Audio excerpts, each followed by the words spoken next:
បងប្អូនដែលនៅក្នុងផែនការសម្រក់គីឡូបាទគាត់តែងតែសួរមកខ្ញុំថាតើឃ្លានពេលយប់តើយើងអាចញ៉ាំអីទៅបាទអញ្ចឹងបងប្អូនមិនបាច់បារម្ភទេអូខេខ្ញុំជូន4អាហារ4មុខដែលបងប្អូនអាចញ៉ាំបានពេលយប់បើសិនជាករណីចាំបាច់ដែរបងប្អូនឃ្លានហើយបងប្អូនស្ថិតនៅក្នុងផែនការសម្រក់គីឡូអូខេអញ្ចឹងអាហារទី1មានន័យថាបងប្អូនអាចញ៉ាំសុទ្ធបានណាចឹងសុទ្ធបងប្អូនដកជាតិលឿងចេញទៅបាទនៅតែសហ្នឹងបងប្អូនអាចញ៉ាំបានអូខេទី2គឺផ្លែ kiwi បាទផ្លែ kiwi បងប្អូនស្គាល់ហើយណាបាទចាំខ្ញុំដាក់រូបឲ្យមើលបើសិនជាមិនស្គាល់បាទហើយទី3បាទទី3ហ្នឹងគឺបងប្អូនអាចញ៉ាំយ៉ាអ៊ូស្គាល់យ៉ាអ៊ូទេបងប្អូនបាទយ៉ាអ៊ូហ្នឹងបងប្អូនអាចញ៉ាំបានណា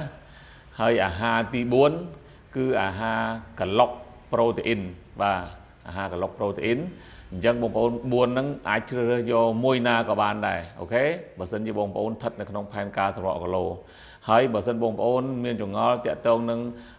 ចង់ស្រក់គីឡូឬក៏ចង់ឡើងគីឡូឬក៏ចង់ថែរៀងអូខេ3មុខនេះបងប្អូនអាចឆាតមកសួរខ្ញុំបានតាម Facebook និងលេខទូរស័ព្ទខាងលើណាបាទខ្ញុំរីករាយនឹងចែករំលែកជូនបងប្អូនបាទអរគុណច្រើន